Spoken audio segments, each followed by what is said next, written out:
तो चलिए हम लोग शुरू करते हैं क्लास। तो कह रहा है कि एक पुलिस एक चोर के पीछे भागता है। यदि चोर 10 कदम चलता है तो पुलिस 8 कदम चलती है और पुलिस के 5 कदम चोर के 7 कदम के बराबर हैं। तो उनकी चालों का अनुपात ज्ञात करो। ठीक है। तो सवाल बहुत आसान है, बस आप लोग एक बार ध्यान से पढ़िए। ठीक है। तो कह रहा है कि चोर 10 कदम चलता है तो पुलिस 8 कदम, यानी जितने समय में चोर 10 कदम चलता है उतने ही समय में पुलिस 8 कदम चलती है। ठीक है। तो पुलिस है और थीफ। ठीक है। तो हम लोग यहाँ चाहे सेकंड मिनट घंटा कुछ भी माने, कोई दिक्कत नहीं है, क्योंकि चालों का अनुपात पूछा है तो इससे कोई दिक्कत नहीं है। ठीक है। तो 1 सेकंड में कदम, 1 सेकंड में पुलिस कितने कदम चलती है? 8 कदम। और 1 सेकंड में चोर कितने कदम चलता है? 10 कदम। ठीक है। ये तो हो गया उनके कदमों की संख्या। अब हम लोग ये निकाल लेते हैं कि इनके कदमों की लंबाई कितनी है। ठीक है। तो कह रहा है पुलिस के 5 कदम और चोर के 7 कदम के बराबर हैं। ठीक है। पुलिस के 5 कदम जो है चोर के 7 कदम के बराबर हैं। तो यहाँ से हम लोग इनके कदम की लंबाई का रेशियो निकाल लेते हैं। ठीक है। तो पुलिस के 5 कदम और चोर के 7 कदम के बराबर हैं। तो पुलिस बटे थी बराबर 7/5, यानी इनके कदमों की लंबाई का जो रेशियो आ गया वो 7/5, यानी पुलिस के कदम की लंबाई 7 है तो चोर की 5 है। ठीक है। तो एक कदम में डिस्टेंस, एक कदम में डिस्टेंस, तो एक कदम में जो पुलिस है वो कितना डिस्टेंस तय कर रहा है? 7। और चोर कितना है? 5। ठीक है। एक कदम में पुलिस जो है 7 की डिस्टेंस तय कर रहा है और चोर 5। ठीक है। तो ये बताइए पुलिस टोटल दूरी कितनी तय करेगी? टोटल 1 सेकंड में 8 कदम चल रहा है और एक कदम में 7 की दूरी तय कर रहा है, तो 8 7 56 और चोर 10 5 50। ठीक है। यानी अगर पुलिस जो है एक निश्चित समय में, ठीक है, समय यहाँ पर निश्चित है। ठीक है। पुलिस एक निश्चित समय में अगर 56 की दूरी तय कर रहा है या मीटर किलोमीटर कुछ भी मान लीजिए, तो उतने ही समय में जो चोर है वो 50 की दूरी तय कर रहा है। ठीक है। तो ध्यान रखना, अगर अगर टाइम स्थिर है, स्थिर मतलब या निश्चित है, ठीक है, तो जो रेशियो डिस्टेंस का होगा, ये डिस्टेंस है, ठीक है, जो रेशियो डिस्टेंस का होगा वही रेशियो चाल का भी हो जाएगा। तो चाल का रेशियो हो जाएगा 56 रेशियो 50, 2 से कट जाएगा, 2 2 दूनी 4, 2 8 16 और ये 25, यानी 28 रेशियो 25 हो जाएगा। ठीक है। अगर टी यानी टाइम निश्चित है तो जो रेशियो डिस्टेंस का होगा वही रेशियो चाल का भी हो जाएगा। ठीक है। उम्मीद है आप लोग समझ पाए होंगे। बाकी आप लोग अगर समझ गए हैं तो ऐसे सवालों को आप लोग बहुत ही आसानी से लगा लेंगे। ठीक है। अब देखिए ये वाला सवाल भी सेम टू सेम वैसा ही है। एक कुत्ता एक खरगोश का पीछा करना शुरू करता है। जितने समय में खरगोश 9 कदम चलता है उतने समय में कुत्ता 6 कदम चलता है। ठीक है। तो कौन दो लोग हैं? एक खरगोश है और कुत्ता है। तो आगे कह रहा है कि कुत्ते द्वारा 5 कदम चली गई दूरी, ठीक है, कुत्ते द्वारा 5 कदम चली गई दूरी खरगोश द्वारा 8 कदम में चली गई दूरी के बराबर है। कुत्ता और खरगोश की गति का अनुमान बताइए। ठीक है। तो कौन है? डॉग है और रैबिट। ठीक है। तो कह रहा है कि जितने समय में खरगोश 9 कदम चलता है, ठीक है, यानी 1 सेकंड में कदम या स्टेप। ठीक है। तो 1 सेकंड में कुत्ता कितने कदम चल रहा है? तो यहाँ दिया हुआ है 6 कदम। और उतने ही समय में रैबिट कितने कदम चल रहा है? 9 कदम। यहाँ पर हम लोगों ने डॉग को पहले इसलिए लिखा है क्योंकि यहाँ पर बाद में पूछ रहा है कुत्ता और खरगोश की गति का अनुपात। ठीक है। तो लास्ट में जिस चीज़ का अनुपात पूछे उसी क्रम में हम लोग लिखेंगे। ठीक है। नहीं तो कभी कभार क्या होता है कि एग्जाम में हम लोग गलती कर बैठते हैं। ठीक है। जैसे यहाँ पर 16 15 और 15 16 दिया है। ठीक है। तो इन दोनों में विकल्प में गलती हो जाती है, इसीलिए जो पूछे आप लोग उसको जरूर ध्यान में रखिएगा। ठीक है। बाकी आप लोग खरगोश को पहले करेंगे तब भी हो जाएगा, कोई दिक्कत नहीं है, लेकिन बस थोड़ा सा ये है कि एग्जाम में लोग भूल जाते हैं कभी कभार। ठीक है। अब देखिए ये हो गया। तो आगे कह रहा है कि कुत्ते द्वारा 5 कदम चली गई दूरी, यानी डॉग की 5 कदम की दूरी, 5 कदम की दूरी जो है खरगोश के 8 कदम की दूरी के बराबर है। ठीक है, तो यहाँ से हम लोग कुत्ते और खरगोश के जो कदम है उनकी दूरी का अनुपात लगा लेते हैं। ठीक है, यहाँ से हो जाएगा 8:5। ठीक है, यानी डॉग के 1 कदम की लंबाई, डॉग के 1 कदम की लंबाई, कदम की दूरी या लंबाई अगर 8 है तो रैबिट की 5 है। ठीक है, तो यहाँ पे इनकी दूरी का अनुपात आ गया, तो हो जाएगा 1 कदम में डिस्टेंस। 1 कदम में कुत्ता कितनी दूरी चल रहा है, तो यहाँ से 8 है, और खरगोश 1 कदम में कितनी दूरी चल रहा है, तो 5। ठीक है, तो अगर खरगोश ये जो कुत्ता है अगर 1 कदम में 8 की दूरी तय कर रहा है तो टोटल कितने कदम चल रहा है, 6 कदम, तो हो जाएगा 8 छंग 48, यानी टोटल 48 की दूरी तय कर रहा है। तो वैसे ही रैबिट भी 9×5 = 45 की दूरी तय करेगा। ठीक है, तो ये हो जाएगा डिस्टेंस। तो मैंने बताया है कि अगर समय स्थिर है तो जो उनकी दूरी का अनुपात होगा वही उनकी चाल का भी अनुपात हो जाएगा। ठीक है, तो चाल का अनुपात हो जाएगा 48:45, 3 से कटेगा, 3×3 3 × 18, 3×3 3×5 = 15, 16:15। तो यहाँ पर ये वाला विकल्प सही हो जाएगा। ठीक है, तो अगर आप लोग शुरुआत में देखिए, यहाँ पर शुरुआत में खरगोश दिया हुआ है, उसके बाद कुत्ता, तो यहाँ अगर आप लोग रैबिट कर देते यहाँ डॉग, तो हो सकता है गलती में आप लोग 15/15 को सही कर देते। ठीक है, तो सवाल को आप लोग हमेशा ध्यान से पढ़िएगा और लास्ट में ये देखिएगा कि पूछ क्या रहा है। तो लास्ट में कुत्ता और खरगोश पूछ रहा है, ना कि खरगोश और कुत्ता। ठीक है, तो क्योंकि अगर आप लोग खरगोश और कुत्ते को लगाएंगे, पहले खरगोश लिखेंगे कुत्ता उत्तर लाएंगे, तब भी उत्तर जो है विकल्प में रहेगा, आप लोग इसको लगा देंगे जो कि गलत हो जाएगा। ठीक है, तो चलिए हम लोग बढ़ते हैं अगले सवाल की तरफ। देखिए ये वाला सवाल बहुत आसान है, इसमें कुछ है नहीं। ठीक है, एक विद्यालय में कुल विद्यार्थियों की संख्या 660 थी। लड़के और लड़कियों की संख्या का अनुपात 13:9 था। कुछ समय बाद 30 लड़कियों ने और विद्यालय में प्रवेश लिया। ठीक है, कितने लड़कियों ने विद्यालय में प्रवेश लिया, 30, और लड़के और लड़कियों की संख्या का अनुपात 6:5 हो गया। ठीक है, तो बताइए कितने लड़कों ने विद्यालय छोड़ा। तो इसका मतलब 30 लड़कियों ने विद्यालय में प्रवेश लिया तो कुछ लड़कों ने विद्यालय छोड़ दिया। ठीक है, तो ये बताइए टोटल स्टूडेंट कितने हैं, टोटल स्टूडेंट कितने हैं, टोटल स्टूडेंट हैं 660।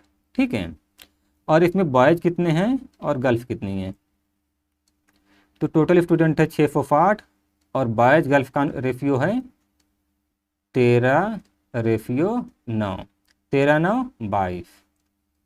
ठीक है, यानी टोटल 660 छात्र हैं और रेशियो में कितने हैं, 22। ठीक है, तो 660 किसके बराबर हो जाएगा, 22 रेशियो के बराबर।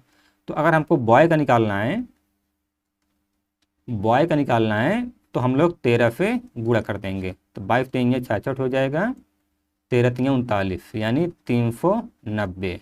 ठीक है, तो 660 में 390 लड़के हैं और गर्ल्स कितनी हैं, गर्ल्स हो जाएंगी 660/22 गुणे गर्ल्स कितनी है, 9 रेशियो।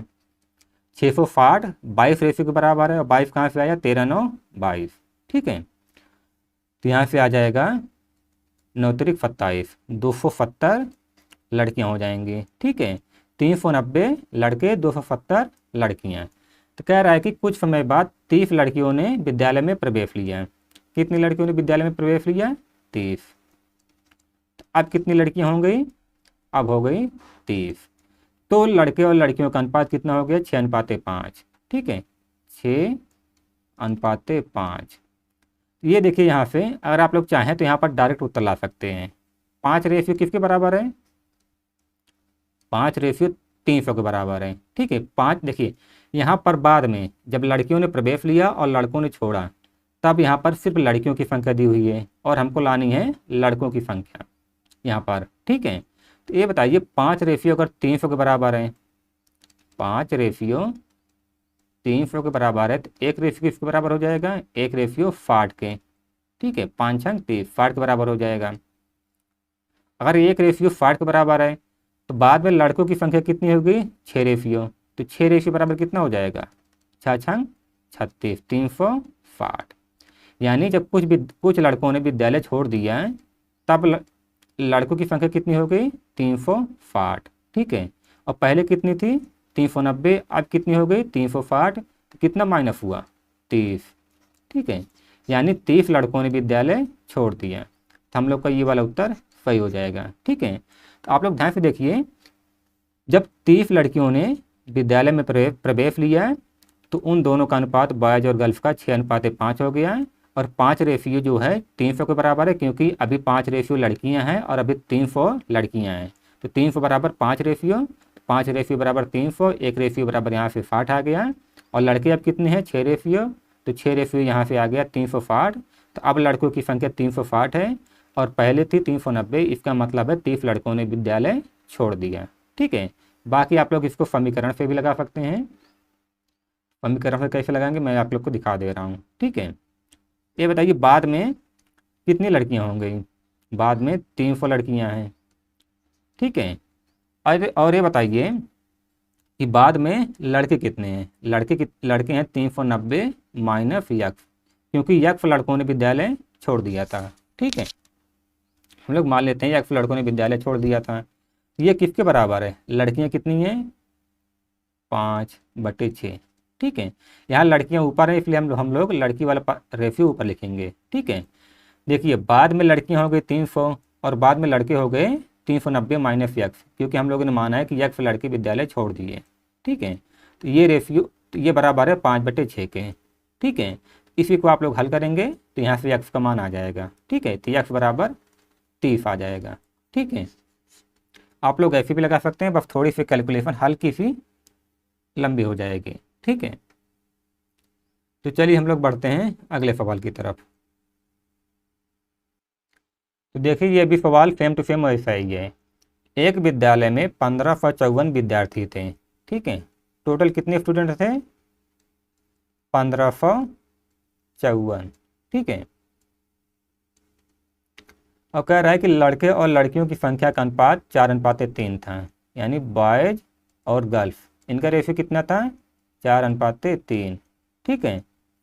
तो हम लोग देख लेते हैं, यहाँ से हम लोग बॉयज और गर्ल्स की अलग अलग संख्या निकाल लेते हैं। तो टोटल छात्र हैं 1554 और रेशियो में टोटल कितने हैं 4 3 7। और अगर हम लोग को बॉयज का निकालना है तो हम लोग 4 से गुणा कर देंगे, 7 दूनी 14, 7 दूनी 14, 7 दूनी 14, ठीक है। तो यहाँ से लड़कों की संख्या आ जाएगी 8 8 8 888, बॉयज हैं। और गर्ल्स कितनी हो जाएंगी, तो आप लोग ध्यान से देखिए, यहाँ पर 4 के स्थान पर 3 कर देंगे तो गर्ल्स आ जाएंगे 666, ठीक है। तो आप लोग इसके पैसे ही गायब कर सकते हैं, ठीक है। यहाँ पर 4 के स्थान पर 3 हो जाएगा गर्ल्स का निकालने के लिए, ठीक है। बाकी ये कैलकुलेशन तो सेम वैसी रहती है। तो यहाँ से बॉयज और गर्ल्स कितने हो जाएंगे, बॉयज हैं 888 और गर्ल्स हैं 666। कह रहा है कुछ दिन बाद 30 लड़कियों ने उस विद्यालय में प्रवेश लिया। तो 30 लड़कियों ने विद्यालय में प्रवेश लिया, तब लड़कियां कितनी हो गई 6 9 6 696। और इसके बाद और कुछ लड़कों ने विद्यालय छोड़ दिया है, तो इसके बाद लड़कों और लड़कियों की संख्या का अनुपात 7:6 हो गया, ठीक है। जब कुछ लड़कों ने छोड़ा और 30 लड़कियों ने प्रवेश लिया, तब लड़के और लड़कियों का अनुपात 7:6 हो गया, ठीक है। अब देखिए यहाँ भी बाद में 6 रेशियो हो जा रहा है और लड़कियाँ रियल में कितनी हो रही हैं 696, यानी 6 रेशियो बराबर हो जाएगा 696। तो 1 रेशियो बराबर 6 कम 6 6 कम 6 और 6 छंग 36।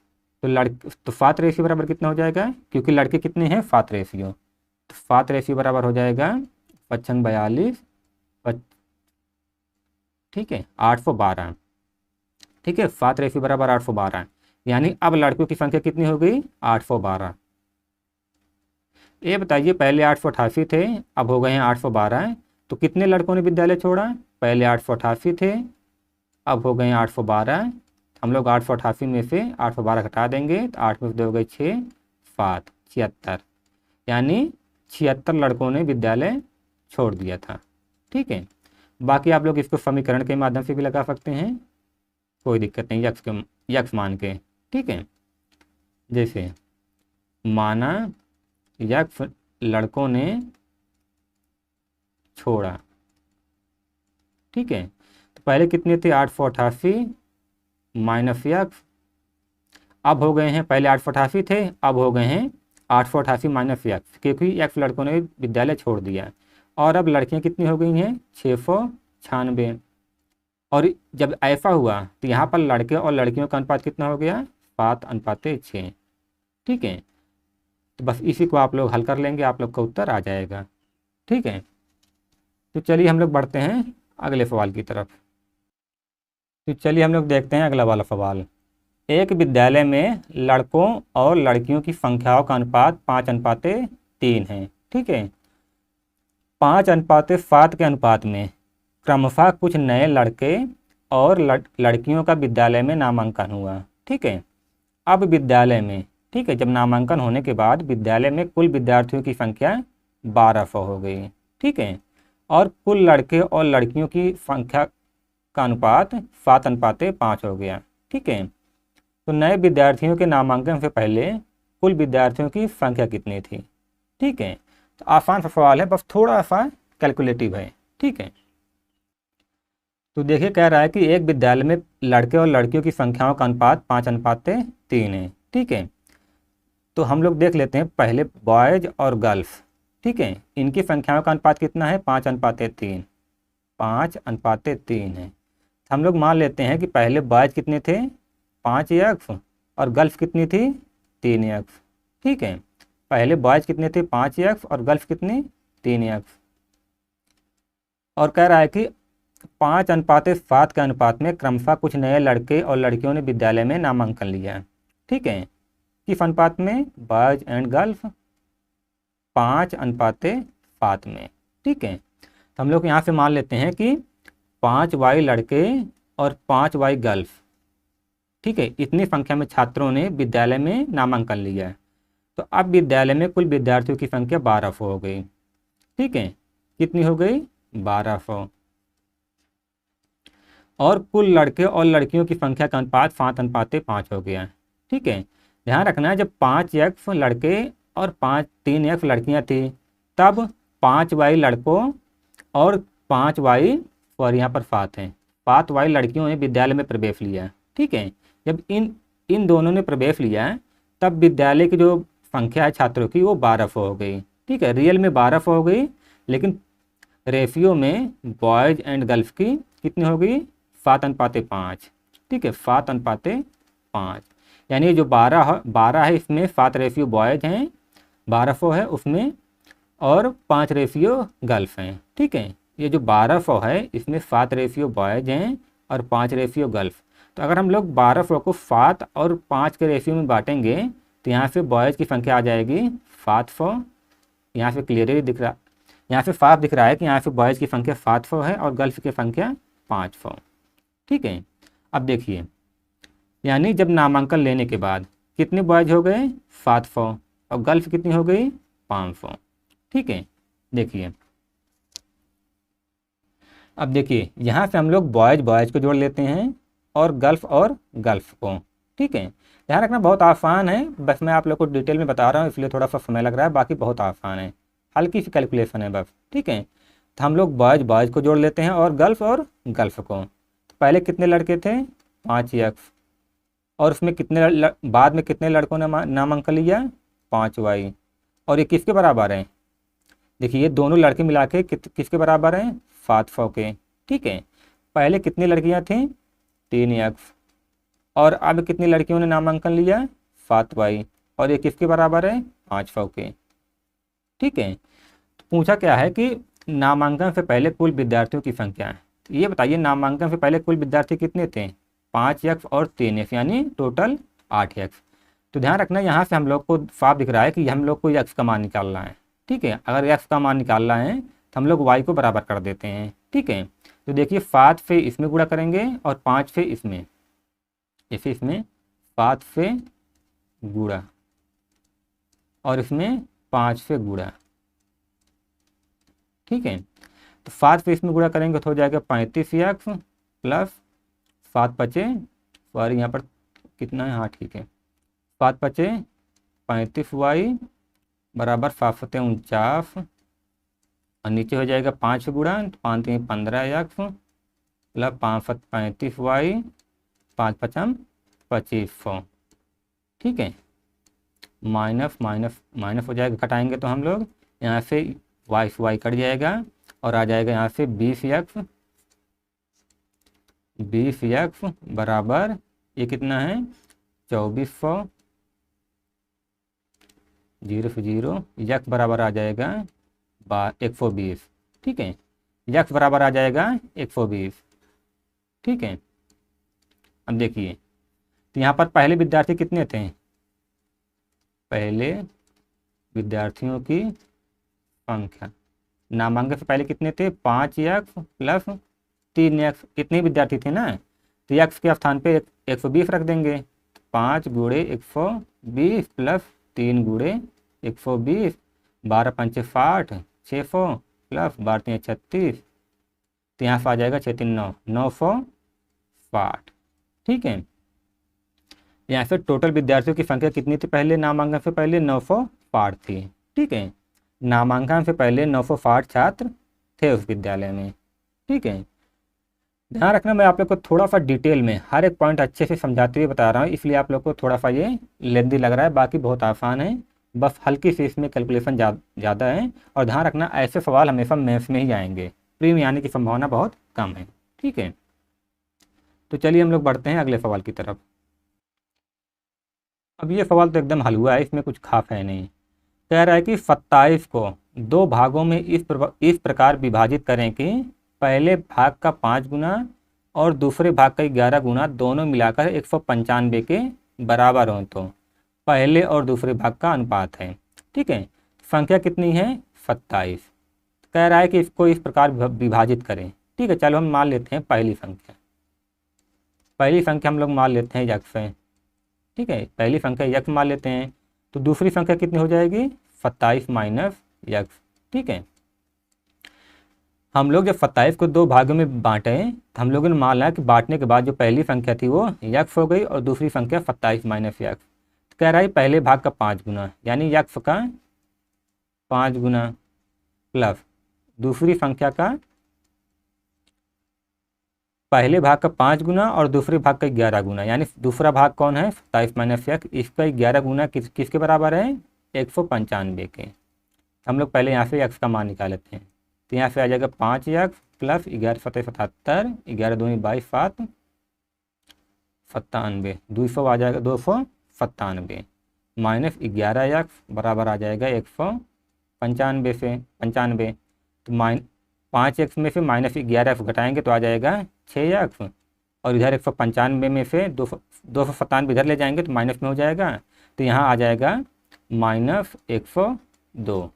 297 से 195 घटाएंगे तो 102 आएगा, लेकिन यहाँ पर जब इधर जाएगा तो ये 297 माइनस हो जाएगा, और माइनस वाली संख्या बड़ी होती है, तो जिस संख्या का निशान बड़ा होता है हम लोग उसी निशान को लगाते हैं, उसी चिन्ह को। ठीक है, तो यहाँ से माइनस कट गया, 6 से काटेंगे तो यक्स बराबर आ जाएगा 6 कम 6 और 4 बचेगा 6 सत्ते 42, यक्स का मान कितना आ गया 17। ठीक है, तो पहली संख्या हो जाएगी 17 और दूसरी संख्या कितनी 27 में 17 घटाएंगे तो हो जाएगा 10। ठीक है, तो पहले और दूसरे भाग का अनुपात कितना है 17:10। ठीक है, तो चलिए देखते हैं अगला वाला सवाल। अब देखिए ये वाला सवाल है, 2 संख्याओं में से प्रत्येक में क्रमशः 5 तथा 15 जोड़ देने से उसमें 5:4 का अनुपात हो जाता है। यदि उनमें से क्रमशः 20 और 15 घटा दिया जाए तो उसमें 5:2 का अनुपात हो जाता है। तो वह संख्याएं क्या हैं। ठीक है, तो यहाँ से साफ साफ दिख रहा है कि हम लोग का यहाँ पर 2 समीकरण बनेगा। ठीक है, तो हम लोग 2 संख्याएं मान लेते हैं यक्स और वाई, आप कुछ भी मान लीजिए, यक्स वाई ए बी कुछ भी मान लीजिए। ठीक है, कह रहा है 2 संख्याओं में से प्रत्येक में 5 तथा 15 जोड़ देने से, यहाँ प्रत्येक में क्रमशः। ठीक है, तो क्रमशः 5 तथा 15 जोड़ देने से, यानी यक्स में हम लोगों ने 5 जोड़ दिया है और वाई में कितना है, वाई में 15 जोड़ दिया है, तो उनमें जो है 5:4 का अनुपात हो जाता है। यानी जब यक्स में 5 जोड़े और वाई में 15 जोड़े तो इन दोनों में अनुपात हो जाता है 5:4 का। ठीक भाई, तो यहाँ से एक समीकरण बन जाएगा 4x गुणा हो जाएगा 4x प्लस 4 पंचे 20 बराबर 5y प्लस 15 पचे 75। ठीक है, तो 4x इधर 4x है, 5x 5y इधर आएगा, तो 4x माइनस 5y बराबर ये इधर 75 है, जब 20y इधर जाएगा तो इधर प्लस में, इधर जाके माइनस हो जाएगा, तो आ जाएगा 55। तो यहाँ से समीकरण नंबर 1 बन गया। ठीक है, अब दूसरा क्या कह रहा है कि यदि उनमें से क्रमशः 20 और 15 घटा दिया जाए, यानी x में तो 20 घटा दिया जाए और y में 15 घटा दिया जाए, तब इनका अनुपात 5:2 हो जा रहा है। ठीक है, थोड़ा लाइट में समस्या आ गई थी, वही ठीक कर रहा था। ठीक है, तो यहाँ पर इन दोनों का अनुपात हो गया 5/2, तो यहाँ से समीकरण 2 बन जाएगा दूसरा नंबर का। ठीक है, तो 2x माइनस 40 बराबर 5y माइनस 15 पचे 75। ठीक है, तो यहाँ से हम लोग y को उधर लाएंगे, तो 2x माइनस 5y बराबर माइनस 75 प्लस 40, तो 2x माइनस 5y बराबर हो जाएगा माइनस 35। तो ये हो गया समीकरण नंबर 2। ठीक है, तो हम लोग समीकरण नंबर 1 और 2 को हल कर लेते हैं। तो यहाँ से हो जाएगा 2x, देखिए यहाँ पर हम लोग को x और y का मान निकालना है, तो साफ दिख रहा है यहाँ पर हम लोग अगर इसमें से देखिए, चलिए हम लोग यहीं पे लगा लेते हैं, 2x माइनस 5y बराबर माइनस 35। ठीक है, देखिए यहाँ पर हम लोग इसको हल कर लेते हैं, घटा लेते हैं, माइनस प्लस प्लस। ठीक है, यहाँ से 5y माइनस में 5y प्लस में ये कट जाएगा, तो यहाँ पे 4x में से 2x घटेगा तो कितना आ जाएगा 2x बराबर 5 5 10 5 3 8 1 9। ठीक है, तो x बराबर आ जाएगा 45। ठीक है, तो x बराबर 45 आ गया, और x का मान आप लोग चाहे समीकरण 1 में रखें या 2 में रखें, किसी भी रखिए आप लोग, y का यहाँ से मान आ जाएगा। ठीक है, x का मान इन दोनों में रखेंगे तो y का मान यहाँ से आ जाएगा 25। ठीक है, आप लोग मान को रख लीजिएगा। ठीक है, तो चलिए हम लोग देखते हैं अगला वाला सवाल। तो चलिए हम लोग सवाल को पढ़ते हैं। एक विद्यालय में लड़के तथा लड़कियों का अनुपात 3:2 है। यदि 20% लड़के तथा 30% लड़कियों को वजीफा मिलता है, तो वजीफा ना पाने वाले कितने प्रतिशत विद्यार्थी हैं। ठीक है, इसको हम लोग 2 तरीके से लगा सकते हैं। पहला है यक्स वाला। ठीक है, ये बताइए लड़के और लड़कियां कितनी हैं, बॉयज़ एंड गर्ल्स। हम लोग मान लेते हैं 3x लड़के हैं और 2x लड़कियां हैं, तो टोटल कितने छात्र हो जाएंगे, 3x प्लस 2x बराबर 5x, टोटल 5x हो गए। और इनमें से 20% लड़कों को और 30% लड़कियों को वजीफा मिलता है। ठीक है, तो ये बताइए जिनको वजीफा नहीं मिलता उनकी संख्या कितनी हो जाएगी, 3x लड़के हैं, इसमें से 20% को वजीफा मिलता है, तो इसका मतलब है 80% को वजीफा नहीं मिलता है। 2x लड़कियां हैं और इनमें 30% को वजीफा मिलता है, तो इसका मतलब है 70% लड़कियों को वजीफा नहीं मिलता है। ठीक है, ये तो हुआ ऐसे मान, लेकिन पूछा है कि कितने प्रतिशत। ठीक है, तो इसने परसेंटेज में पूछा है और पूछा है कि विद्यार्थी हैं। ठीक है, कितने % विद्यार्थी वजीफा नहीं पाते हैं। ठीक है, तो हो जाएगा 3x गुणे 80/100।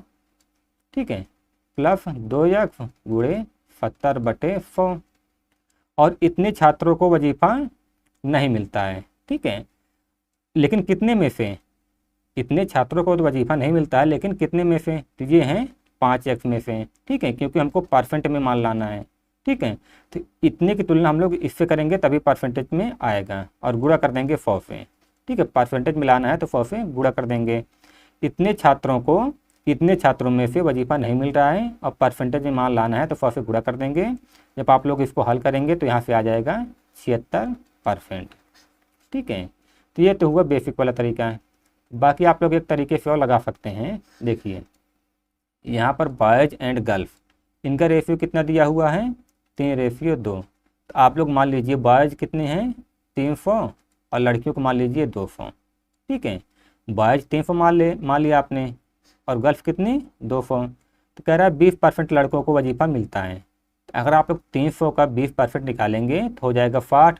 ठीक है, 60 हो जाएगा। तो यानी जिनको वजीफ़ा नहीं मिलता वो कितने हो जाएंगे 240। ठीक है। और लड़कियों में 30% लड़कियों को वजीफ़ा मिलता है, तो 200 को 30% निकालेंगे तो हो जाएगा ये भी 60। यानी 60 लड़कियों को वजीफ़ा मिलता है। तो कितने लड़कियों को वजीफ़ा नहीं मिलता है 140। तो टोटल 240 लड़कों को वजीफ़ा नहीं मिलता है और 140 लड़कियों को वजीफ़ा नहीं मिलता है। लेकिन इसने पूछा है कि कितने प्रतिशत विद्यार्थियों को वजीफ़ा नहीं मिलता है। ये बताइए टोटल 240 और 140 इन दोनों को जोड़ लेंगे 8 380, यानी टोटल 380 छात्रों को वजीफ़ा नहीं मिलता। तो 380 छात्रों को वजीफ़ा नहीं मिलता, तो इसको परसेंटेज में निकालने के लिए तो अगर 380 छात्रों को वजीफ़ा नहीं मिल रहा है तो ये कितने में से नहीं मिल रहा है, तो यहाँ 300 और 200 यानी 500 में से। परसेंटेज में लाने के लिए 100 से गुणा कर देंगे तो हम लोग का उत्तर आ जाएगा 65 35 5 6 30 76%। ठीक है, हम लोग का ऐसे उत्तर आ जाएगा। ठीक है, तो चलिए हम लोग देखते हैं अगला वाला सवाल। अब देखिए ये वाला सवाल बहुत आसान है। ए बी तथा सी के वेतन 1:3:4 के अनुपात में हैं। यदि उनके वेतन में क्रमशः 5%, 10% तथा 15% की वृद्धि की जाए तो उनके बढ़े हुए वेतन किस अनुपात में होंगे। ठीक है, तो ए बी सी के वेतन का अनुपात कितना है 1:3:4। ठीक है, तो ए के वेतन 1 है और वृद्धि कितनी की हो रही है 5% की। ठीक है, वृद्धि हो रही है 5% की, तो 100 से कितना हो जाएगा 105। ठीक है, अनुपाते बी का वेतन कितना है 3 और वृद्धि कितनी हो रही है 10% की, तो 100 से कितना हो जाएगा 110%। ठीक है, और सी का वेतन कितना है 4 और वृद्धि कितनी की हो रही है 15% की, तो 100% से कितना हो जाएगा 115% बटे 100। ठीक है, क्योंकि परसेंटेज में दिया हुआ तो 100 लग जाएगा। बाकी अगर देखिए अनुपात में पूछा है तो आप लोग देख रहे हैं कि तीनों में 100 कट जाएगा, तो यहाँ पर रेशियो लिखने की ज़रूरत नहीं पड़ेगी। ठीक है, तो यहाँ से ए बी और सी का रेशियो के वेतन का अनुपात कितना हो जाएगा, बढ़े हुए वेतन का अनुपात 105 अनुपाते 330 अनुपाते 4×5 = 20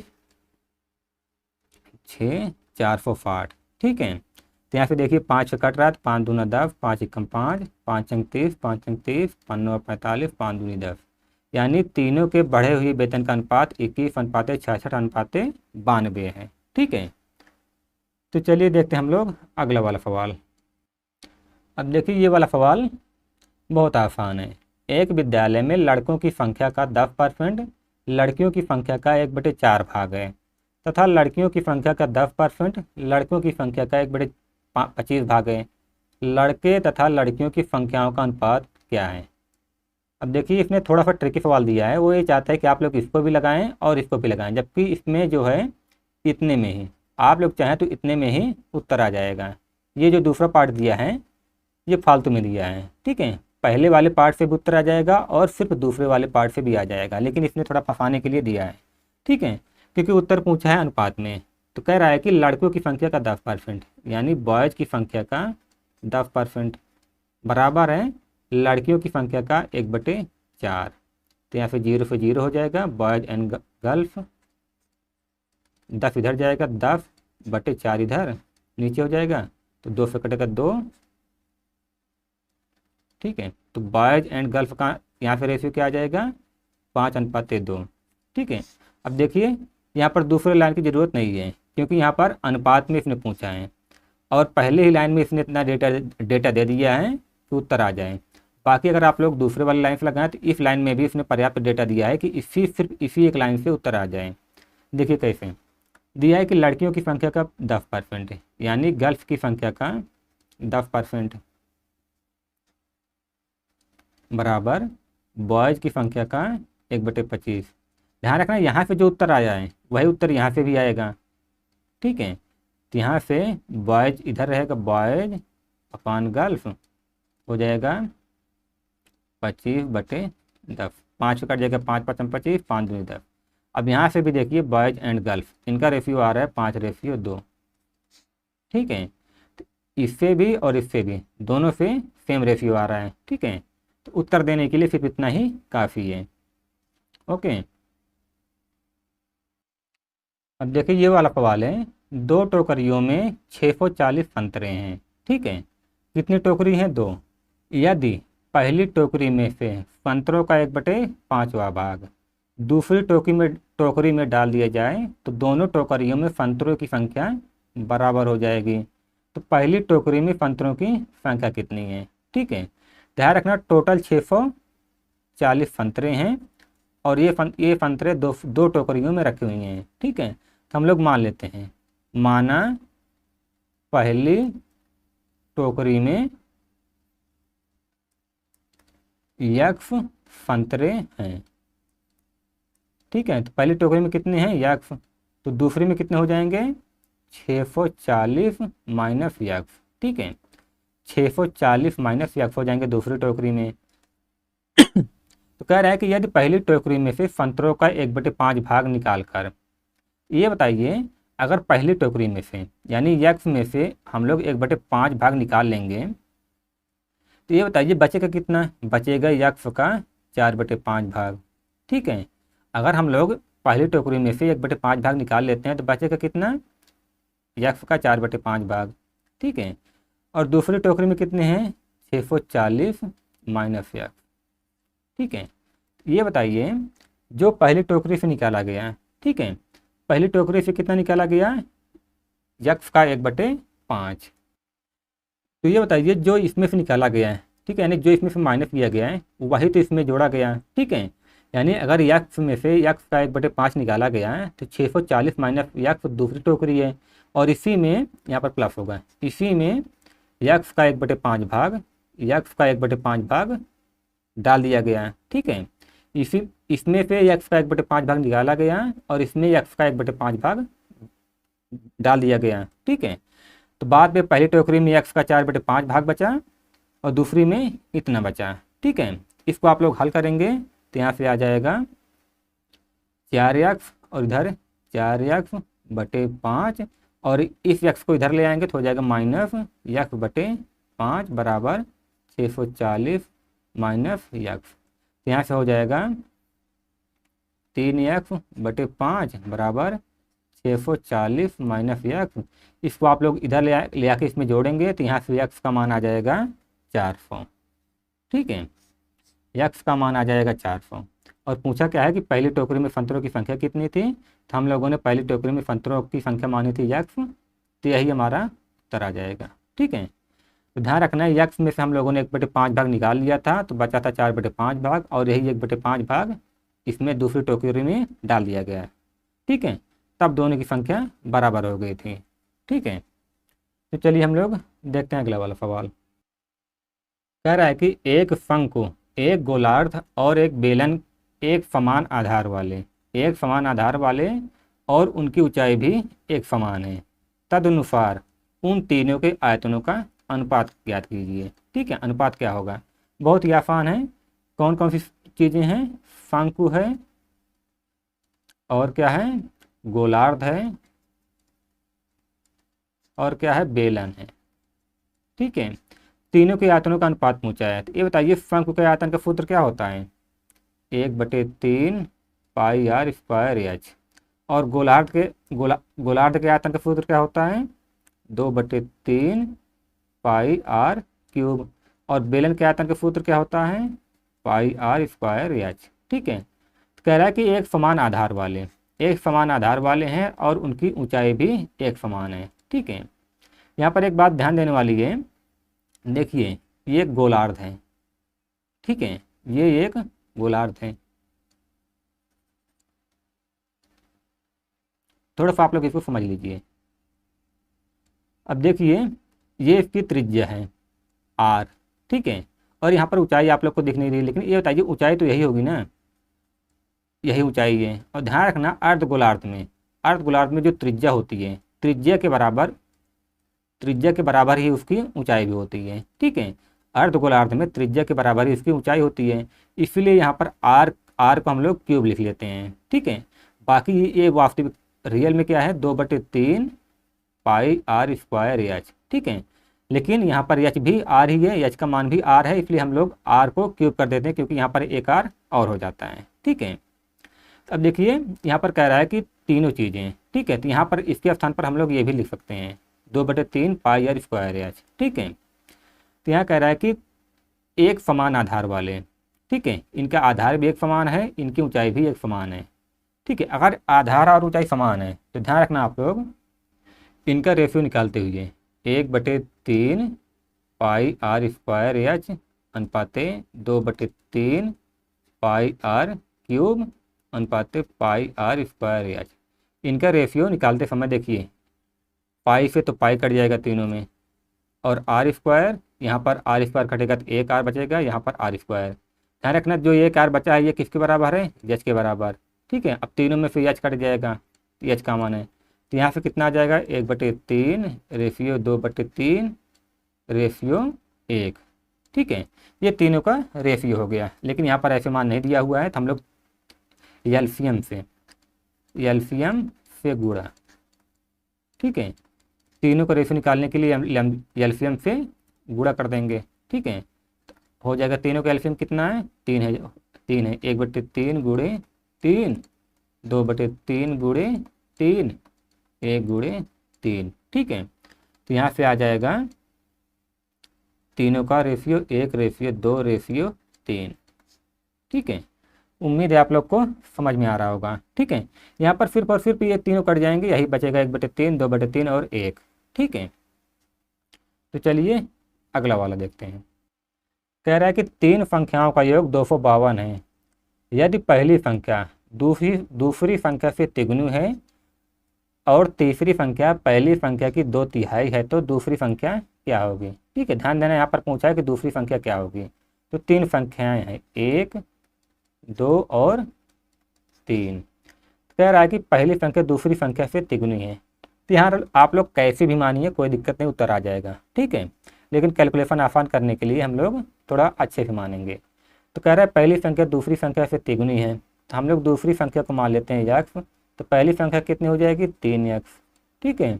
और कह रहा है तीसरी संख्या पहली संख्या की 2/3, तो तीसरी संख्या पहली संख्या की 2/3 है, तो पहली संख्या कितनी है 3x, और इसकी 2/3 कितनी हो जाएगी 2/3 हो जाएगी 2x, ठीक है। 3x का 2/3 3 से 3 कट जाएगा, हो जाएगा 2x, ठीक है।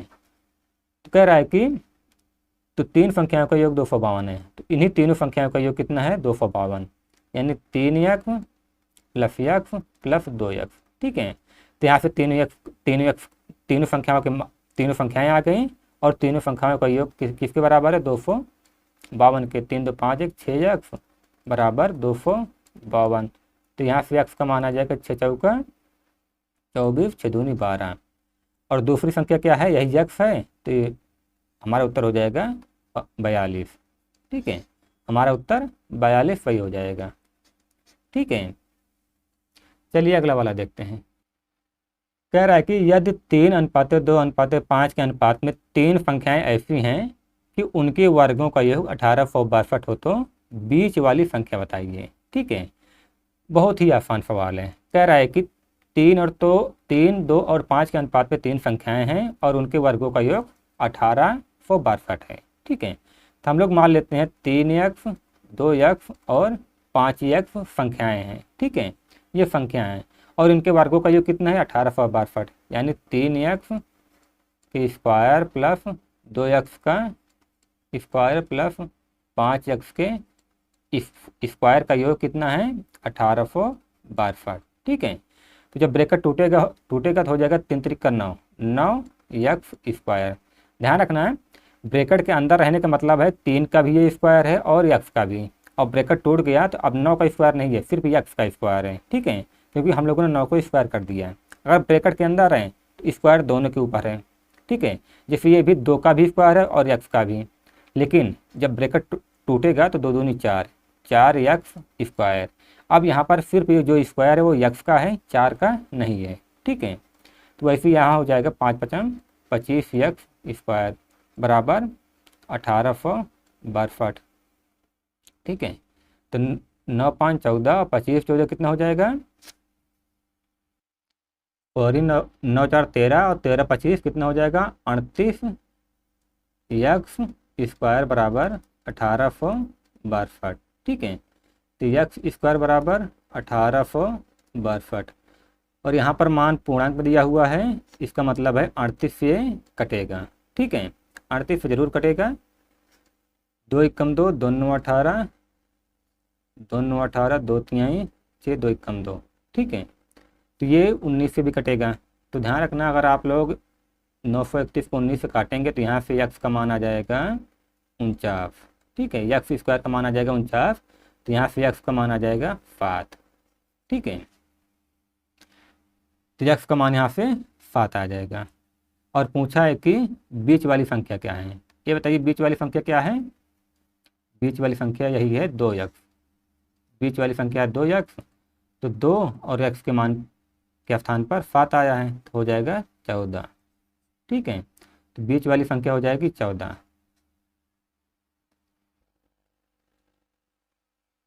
तो चलिए हम लोग आज की क्लास यहीं ख़त्म करते हैं। अगर आप लोग को क्लास अच्छी लगी हो तो आप लोग लाइक और सब्सक्राइब शेयर कर सकते हैं। ठीक है, और कमेंट में भी लिख सकते हैं कि आप लोग को क्लास कैसी लगी।